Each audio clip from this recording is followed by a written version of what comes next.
Trachtenberg, Shannen Doherty, Tony Todd, omitted from the Oscars Memoriam. People upset. Put it at full mast. This is an interesting dynamic. The latter half of Sunday night's Academy Awards featured multiple segments honoring actors, filmmakers, and Hollywood heavyweights who passed away. This is tradition. However, a few famous faces were missing from the memorial. The fans quickly noticed. Those included longtime actors like Michelle Trachtenberg, Shannen Doherty, and Tony Todd, a veteran character actor and genre legend, who starred in movies like Candyman, horror series, various roles in the Star Trek franchises, and was a prolific voice artist as well. Michelle died the Wednesday before the Oscars.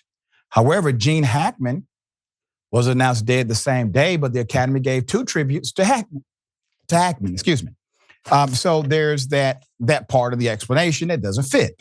The Academy, however, has included a longer list of actors, artists, and filmmakers who recently passed on their websites. So you have more of a full view there. Well, all of the above actors and filmmakers are currently listed. Among those who appeared in the on-screen segment, everyone, by the way, except O.J. Simpson. Okay, so O.J. wasn't on there, all right? That no argument from me. Fans expressed their disappointment online, quote, that Michelle Trachtenberg was left out of in the memoriam of the Oscars. Is an injustice, one ex-user wrote, echoing the sentiments of other fans. Another argued that Michelle, despite having a more prolific career on TV, deserved at least a mention because her whole life was in Hollywood. The level of disrespect is insane, a separate ex-user claimed.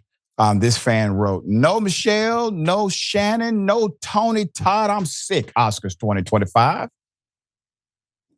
This one writer said, no Shannen Doherty, star of one of the greatest films, Heathers, in the Memoriam is an outrage, is an outrageous slap in the face. She was a groundbreaker in the way she stood up for herself and voiced her own opinions during a time when women in the industry were supposed to keep quiet. #Oscars. Another wrote, neither BAFTA nor the Academy included Tony Todd in their memoriam. Live It doesn't cover it. Rest in peace, King. #Oscars. Another part of the show that went viral was when No Other Land, a portrait of a West Bank village under Israeli military occupation, won the Oscar for Best Documentary Feature at the 97th Academy Awards on Sunday. In their acceptance speech, 2 of the film's 4 directors pleaded for an end to the Israeli-Palestinian conflict. About 2 months ago, quote, about 2 months ago, I became a father. And my hope to my daughter is she will not have to live the same life that I'm living now, said co-director Bassel Adra, a Palestinian activist who is from Masafer Yatta, a region in the West Bank. Adra went on to describe the issues faced by his village, including home demolitions and displacement. Quote, we call on the world to take serious actions to stop the injustice and to stop ethnic cleansing of Palestinian people, he said. Yuval Abraham, an Israeli investigative journalist who co-directed No Other Land, described Adra as his brother, but decried that they are considered unequal. We live in a regime where I am free under civilian law and Bassel is under military laws that destroys his family, Abraham said. Abraham called for an end to the violence that has consumed the Middle East for decades and worsened after Hamas's attack, a terrorist attack on Israel, October 7, 2023, and the ensuing Israeli military offensive in Gaza. Quote, we made this film, Palestinian and Israelis, because together our voices are stronger, Abraham said. We see each other. The atrocious destruction of Gaza and its people must end. The Israeli hostages brutally taken in the crime of October 7th must be freed. Abraham urged the world to seek a different path, a political solution without ethnic supremacy, but national rights for both of our people. He criticized the U.S. government, accusing the foreign policy of this country of helping block this path. And there were other noteworthy incidents that went viral. These fans pointed out that when Demi Moore lost Best Actress, Moore made a movie about how Hollywood treats older actresses, only to end up losing the Oscar for Best Actress to a younger actress. And Demi Moore losing Best Actress to a younger actress. Hotter actress is literally what the substance is about. Hashtag Oscars, all right? And probably the best tweet of the night when talking about Best Supporting Actress category, this fan wrote, quote, "Me leaving Zoe Saldana's house tonight with the Best Supporting Actress Oscar up my ass on my way to give it to Ariana Grande." The picture is just priceless. All right. Shows a lot of serious moments, a lot of WTF moments, and then a lot of, well, wait a minute, how did that happen moment?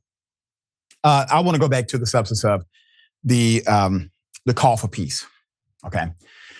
The reality is that what's really happening, the Israeli government has made a decision not to listen to Israeli people. Israeli people, they have absolutely protested in record numbers against Netanyahu and his murderous regime. The people are seemingly more aligned, obviously, to common sense and moving forward than these world leaders are. Even when you look at college campuses, when suspensions were happening all over the country and Palestinians were being blamed, or pro-Palestinian groups were being blamed, or pro-Palestinian student groups were being blamed, the reality is those were Jewish students and Palestinian students marching together. I saw it with my own eyes. But when the interpretation from media came, or the contextualization from a politician came, they wanted you to believe that somehow these individuals are antithetical to Israel. Well, does that mean that Israel is antithetical to Israel when an Israeli Jewish student does the exact same thing that a Palestinian student does? Or does it mean that they are both antithetical to your lies and to the destruction and the bloodshed? Obviously, the framing of the issue is what matters in the public narrative, because that's how information gets out. And if they can manipulate that information, they can then manipulate the light that comes from that information. And that's exactly what they're trying to do. So I appreciate people who take the opportunity on large stages like the Oscars in order to illuminate a proper and appropriate message of truth. All right, Jackson, thoughts about all of this? There's a lot going on. Yeah, I mean, at this point, the Oscars and the Grammys and all of that stuff, I've been around for 70, 80, 90 years. I think, I don't know how many Oscars there have been, but there have been like 90 plus Grammys. So at this point, they're pretty much a part of the establishment in a sense that it's very political, and relationships and things along those lines will get you a lot of these awards, or maybe they are trying to make statements of various kinds. So, like, luckily we live in a time now where there aren't as many gatekeepers as there used to be. So people can get acknowledgement and people can get other rewards and things like that. But more importantly, people can really connect with an independent audience. So, if you're going to win an Oscar or a Grammy or something like that, there's just so much out of your control. I remember, like, for instance, like, I mean, this is not really off topic, but Leonardo DiCaprio, who to me is a phenomenal actor. I always used to think, because he won one Oscar for The Revenant, I think. But I used to always think, like, why don't they give my dude Leo an Oscar, man? He kills all of his roles. I was thinking, like, somebody must not like him. And again, I have no idea. But stuff like that, again, it's just, there's so much politics involved. You just never really know unless you're just really good in those circles. But yeah, it's just what it is. And art, the interpretation of art has to be always subjective to those who are interpreting the art. That is the whole genesis of the thing. It is about holding the beauty in the eye of the beholder. So there's this dynamic of favorites, et cetera, based on opinion. That's what these award shows do.